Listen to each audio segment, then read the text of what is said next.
ये अंदर का रास्ता है। ये जीवात्माओं, चेतन जीवात्माओं का चेतन रास्ता है, जड़ नहीं है। ये संसारी दो आंखों का, बुद्धि का, ये कानों का, ये जड़ है। ये जो आप देख रहे हो, कर रहे हो, रह रहे हो, ये सब जड़ है। इसमें अपने हाथ में कुछ आने वाला नहीं है। वो चेतन चीज को प्राप्त करो चेतन से। जड़ चीजें जड़ से, चेतन चेतन से। तो चेतन इसमें क्या पाएगा?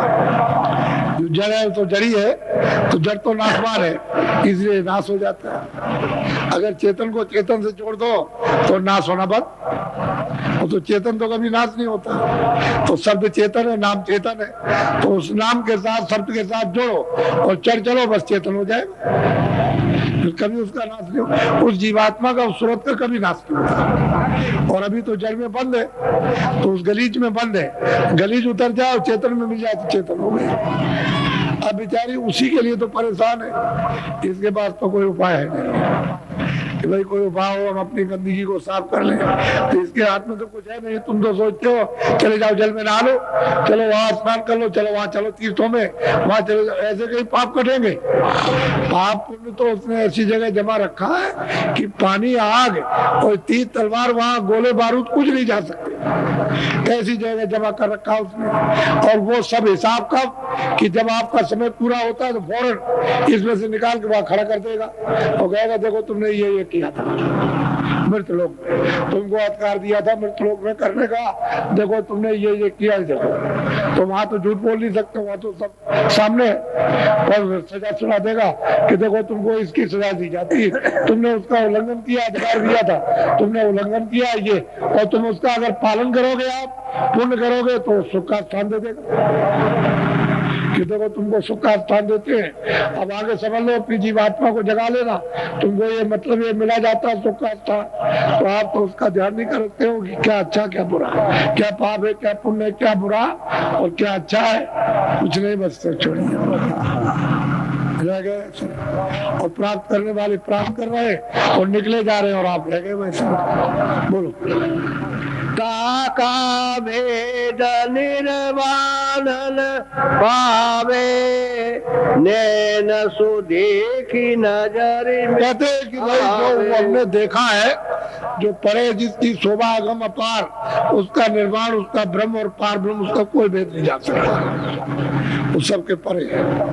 और वो कहते हैं तकी मियाँ कि हमने देखा, वो ब्राह्मण कहते हैं कि हमने देखा, वो चिल्ला चिल्ला के कहते हैं कि हमने देखा। और कैसे? अपनी निज आंख से, यानी तीसरे नेत्र से, यानी ज्ञान चक्षु से, दिव्य दृष्टि से हमने देखा। डडोरा पीट कर ठोक कर कहते हैं कि हमने देखा। अब दुनिया तो उनको कहेगी नास्तिक है। अब जो आएगा उसी को नास्तिक, जो आएगा उसी को नास्तिक। अब नास्तिक अंदर में देखने वाले नहीं होते, वो तो जब आंख बंद हो जाती है तो निराकार। तुम्हारी आंख बंद हो जाए तो ये निराकार, उधर की आंख बंद हो गई तो भगवान निराकार, आंख खुल जाए तो साकार, इधर की आंख खुल जाए तो ये साकार। भाई इतना ही भेद है।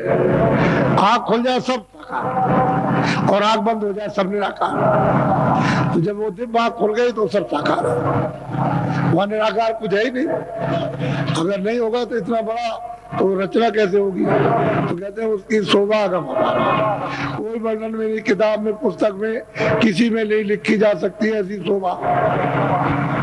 ऐसा उसका रूप रंग जो वर्णन में नहीं आ सकता। और कहते हैं हमने देखा। अब गोस्वामी जी महाराज की बात तो अलग छोड़िए, वो शिष्य कहता कि हमने देखा। इसलिए सबने जो जो महात्माओं के पास गए तो वो वहां जाते हैं, और जो नित्य नियम अपना रोज करते हैं, कभी नागा नहीं करते हैं, वो निकल जाते हैं। अब आपको क्या मालूम दुनिया के उनको क्या सुनाया था?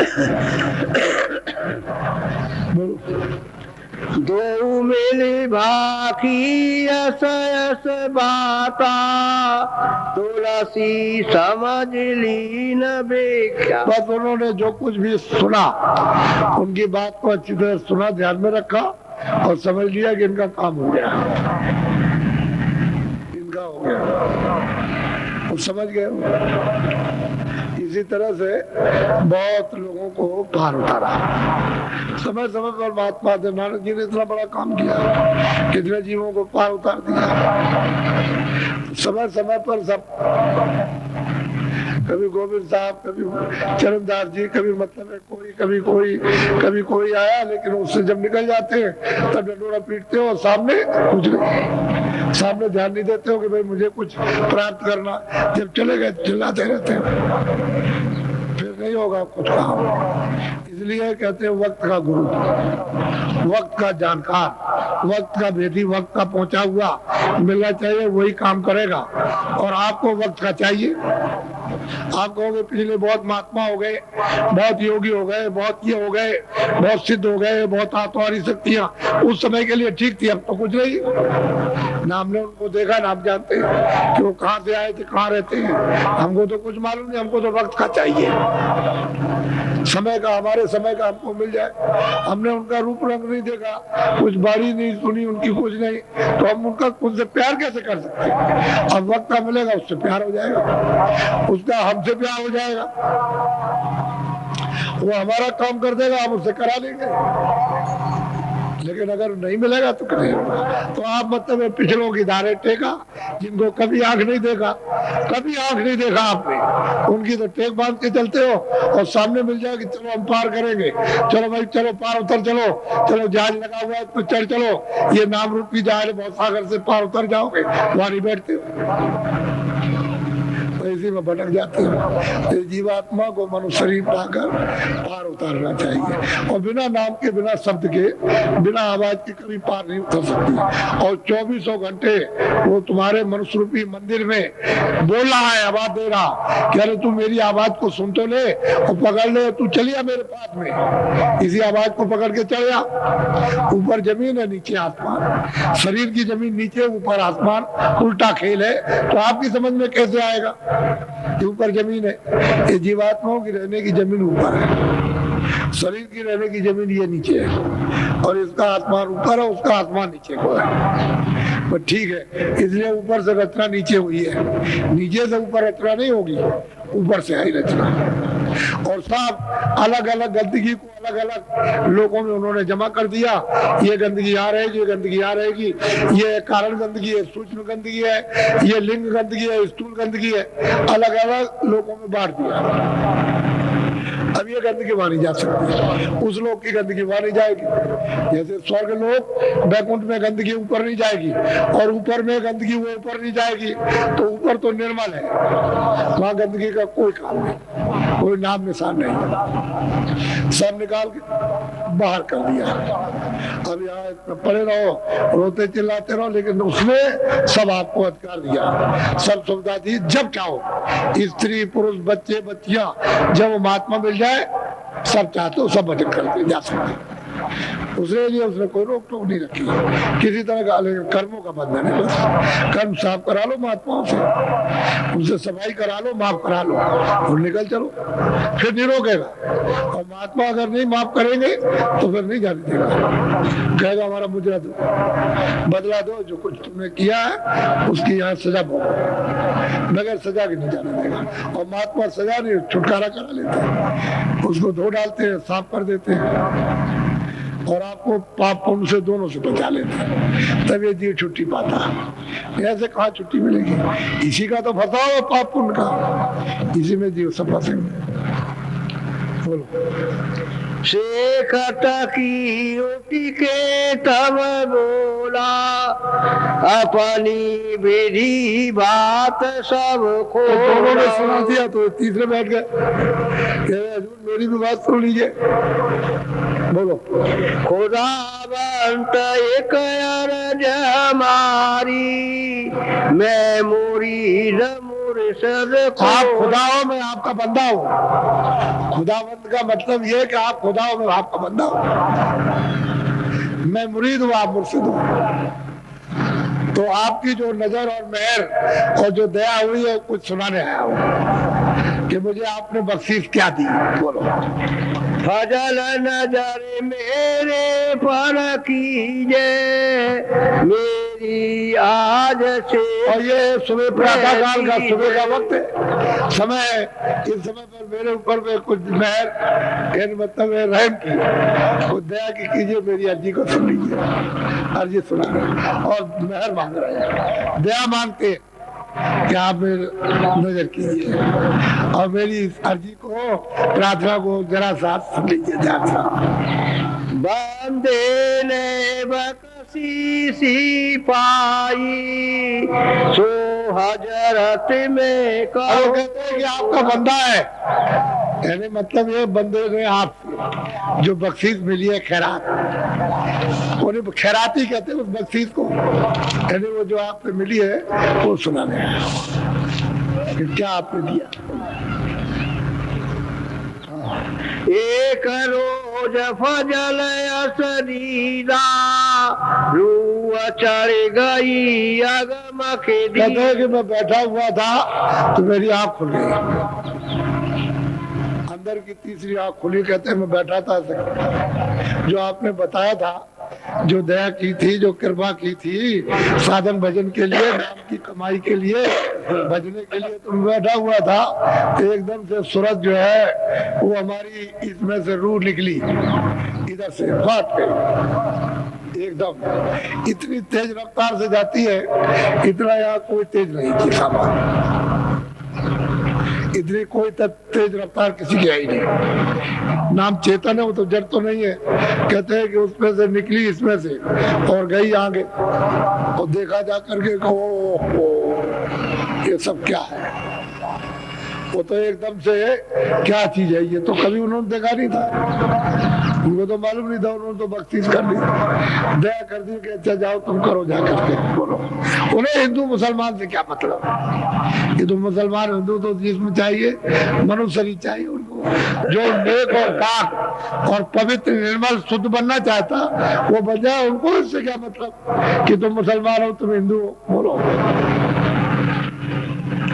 एक रोज फजल असदी रखीदा रूह चढ़ गई अगम के दीदा बोलो 14 तवक देखी वह जा नबी की उठे आवाज। जब वो फटक शिला पर गई तो वहां से खड़े होकर के देखती है 14 तबक। 14 तबक कहते हैं 14 भवन। इसी स्वर्ग और वैकुंठ में 14 तबक 14 भवन है, 14 लोक है। अलग अलग लोकों में अलग अलग राज करते हैं, सबके अलग अलग हिस्से बटे हुए, उनमें सवाल है कि ये मृत लोक नहीं है, ये संसार जितना है उससे मतलब है लाखों हिस्सा बड़ा, यदि स्वर्ग है उससे कई करोड़ों हिस्सा बड़ा तो वैकुंठ है, अलग अलग है। तो उसे कहते हैं 14 तबक। वहाँ कहते हैं उसकी यानी उसकी खुदा की आवाज हर वक्त वहाँ गूंजती रहती है, उठती आवाज आती रहती है, बराबर अखंड आवाज हो रही है उसकी, खंडित नहीं, वो बराबर बोलता रहता है। उसी को देववाणी कहते हैं, आकाशवाणी, उसी को कीर्तन कहते हैं, उसी को कलमा कहते हैं, ये उसके नाम है।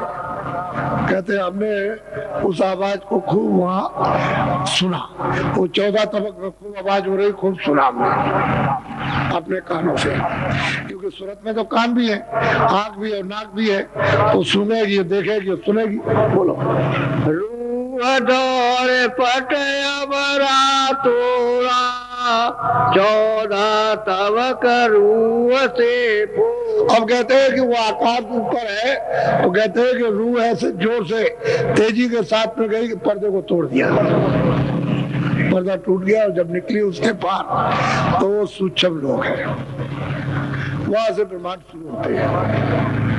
स्वर्ग में कुंड से ब्रह्मांड शुरू नहीं होता, ब्रह्मांड तो उधर शुरू होता है, और वो देखने का दृश्य कहते हैं कि हमने देखा इतना बड़ा पर्दा, इतना बड़ा आकाश टूट जाए, जैसे मतलब एक कोई चीज गिरी तो समूचा मतलब एक संसार टूट के चकनाचूर हो गया, इस तरह से आवाज आती है। छोटी मोटी आवाज नहीं, सबने बताया बहुत आवाज होती है। बोलो ले लगी जाई जलाई के माई साहिब रब बसे ते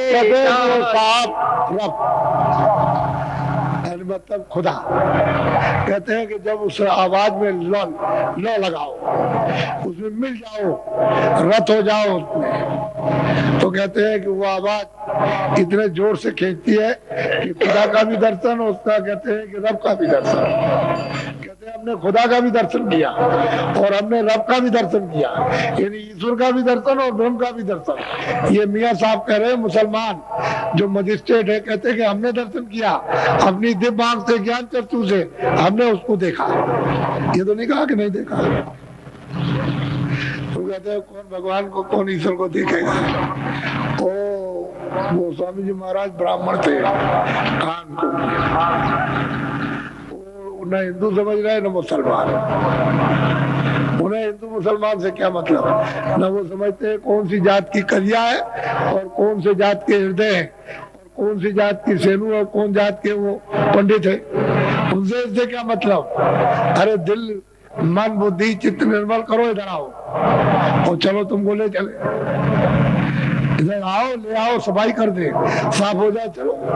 उनसे इससे क्या मतलब, बोलो।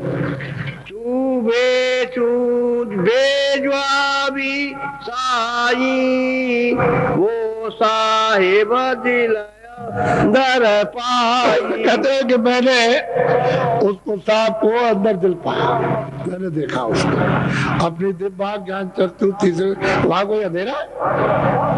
वहां कभी अंधेरा होता है, कभी सूरज, ये चांद सूरज सितारे वहां निकलते हैं, नाम को नहीं। वहां न सुबह होती न शाम होती है, वहां अंधेरे का नाम ही नहीं है, उजाले उजाला। कहते हैं कि ऐसे सांप को जो कहते हो तुम बिच्छू बेचू, उसको मैंने अपनी आंख से देखा, इसी मतलब दिल में बैठ करके, हृदय में। यही तो मैं कल कह रहा था कि इतना बड़ा हृदय, जितना ये सारा संसार, उससे लाखों हिस्सा ज्यादा ये सूरत का हृदय इसमें मतलब में बैठी हुई है। जब ये जाग जाती है तो इसमें इतनी रोशनी होती है, इतना प्रकाश, कि सूरज का प्रकाश कुछ नहीं है इसके प्रकाश के सामने। सूरज का प्रकाश लोप हो जाएगा, इसका प्रकाश इतना प्रकाश है। लेकिन दोनों आंखों के पीछे बैठी, अभी तो एक बालू का कण उठा लीजिए, उसके लाख टुकड़े कर दो, उससे भी ये छोटी है जो दोनों आंखों के पीछे बैठी। लेकिन जब ये नाम से जुड़ती है तो इसमें कितना विशाल इसमें प्रकाश है। वो मतलब ये है कि जिन लोगों ने उसका अनुभव किया वही जानते हैं, वही इसको समझते हैं। और खुदा खुदाई वो मालिक प्यारा, मोहम्मद खुदा दो से। अब वो कहते तकी मियाँ कि हमने उसको जो वहां जा करके देखा है वो इस खुदा से, इस रब से, और कहते हैं अल्लाह से जुदा, और वो सबका खुदा, सबका सृजनहार, उसी को गोस्वामी जी महाराज कहते हैं प्रगत पार प्रभुर्वासी, ब्रह्म निरिया ब्रह्म अपनासी, ताम होकर कारण लाई, एक अनिया नामा और सच्चिदानंद प्रभु धामा। वो सबसे न्यारा है। उसी ने कितने ईश्वर, कितने ब्रह्म, कितने पार ब्रह्म बेशुमार उसने पैदा किए, और त्रिलोकियां कितनी पैदा की है तो आपको क्या मालूम। ये सब जीवात्माएं वहीं से आई है, ये यहाँ की रहने वाली नहीं है, वहीं की रहने वाली है। वो सतलोक में रहते हैं, वो ये लोग नहीं होगा। ये सब वहीं से, सबके सब आए, ईश्वर भी वहीं से आया, ब्रह्म भी वहीं से।